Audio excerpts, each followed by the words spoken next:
Good morning. Hi, it's Vicar Gareth here from Berryfields. Really great to see you and to be able to do your Christmas assembly with you. Here I am. I'm surrounded by mince pies, sweets. In 2 weeks' time, we've got our Christmas carols on the green, which is going to be a really great time. There's going to be an advert right at the end of this for it. You're all welcome to come along. It's going to be the AVA band and choir. It's going to be really cool. Christmas is nearly here, isn't it? And actually, Christmas TV ads have been out for a while now. Usually tables heaving with food in the adverts, well-dressed people, beautiful homes, extravagant gifts, everything all bright and shiny. Well, that's what you usually expect to see, but not this year. I wonder if any of you have seen this ad this year on TV or on YouTube or something. Bit bizarre. Who would have thought that a boy's Venus flytrap plant would be Christmassy? But apparently it is. A very bizarre ad, if ever I've seen one, where the family's hearts go out to this poor Venus flytrap tree. Anyone know which shop ad it is? I wonder if you know. Any of you know? It's John Lewis.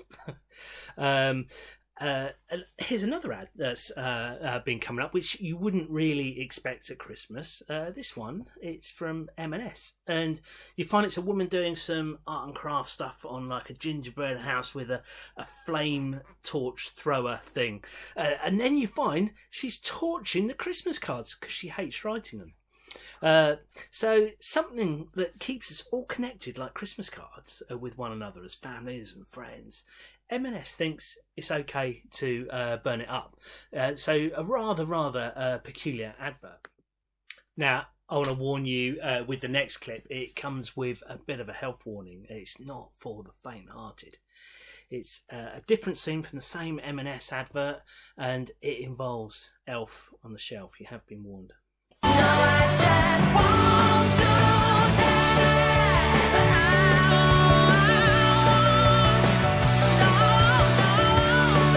This Christmas, do only what you love.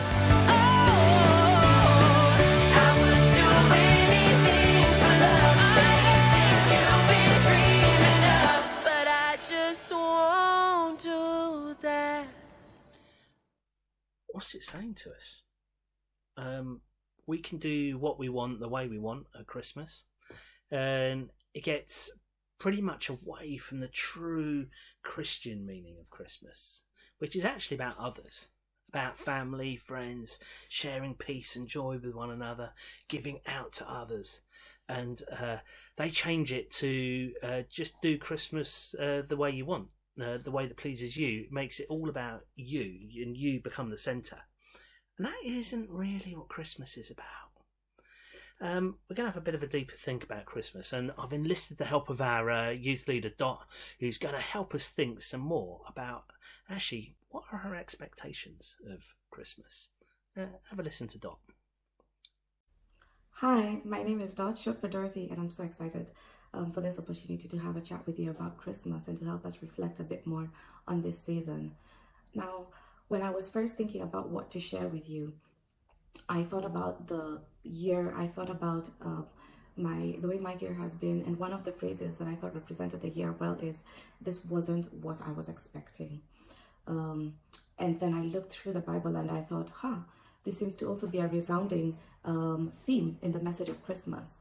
Now, I don't know about all of you and how your year has been, and this could be something positive or negative, but I'm certain there's probably been some things that you weren't expecting that have cropped up.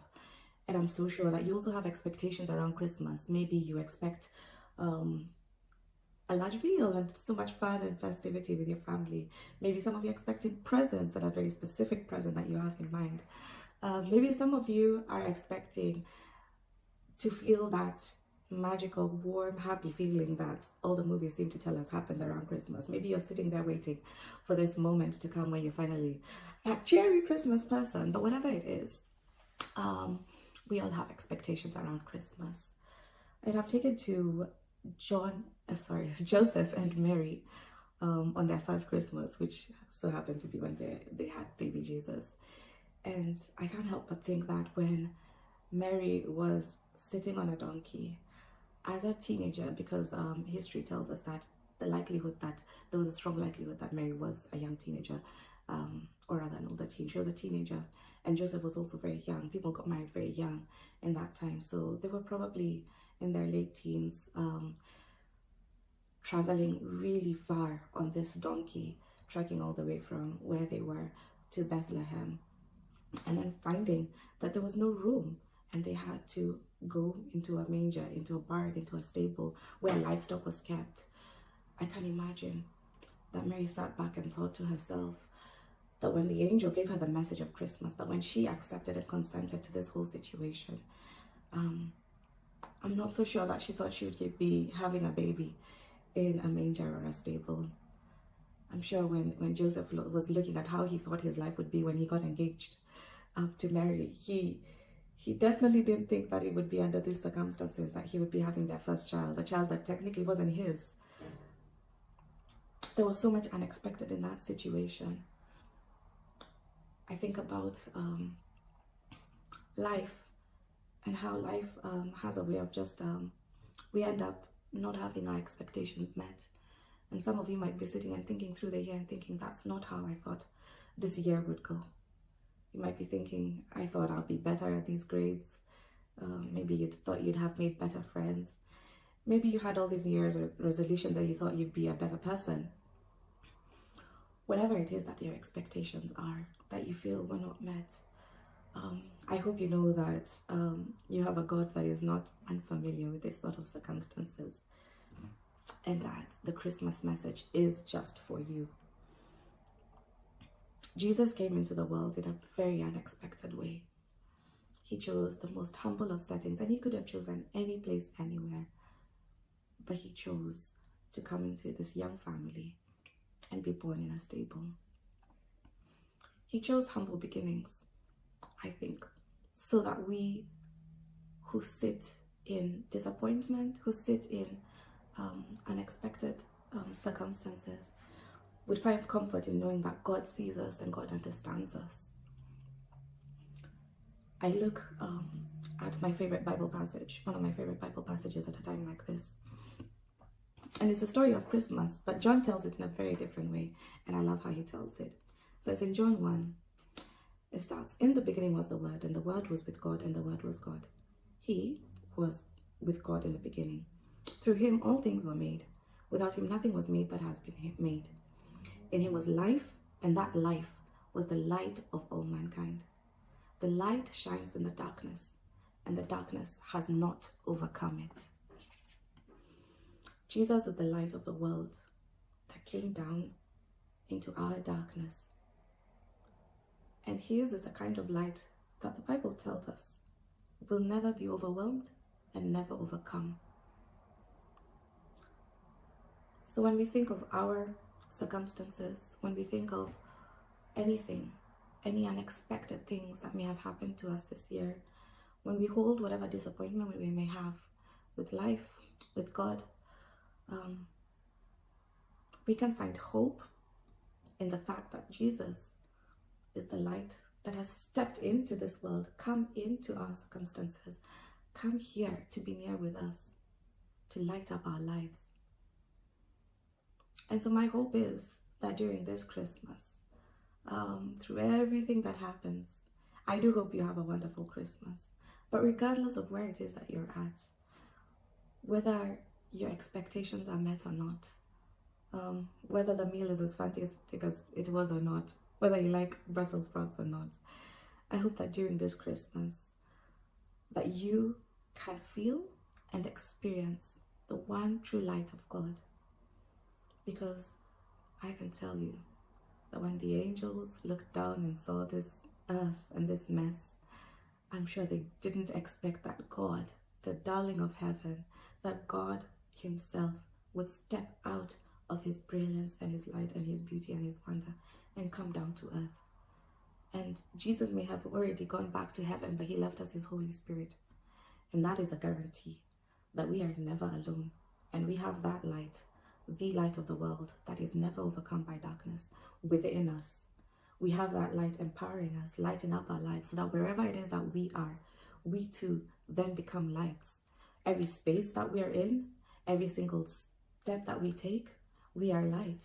We can bring hope, we can bring joy, just as Jesus has brought it into our lives. So I wish you all the love and all the light during this Christmas. Bye-bye. Wow, thanks, Dot. That was brilliant. So that first Christmas was definitely not what was expected.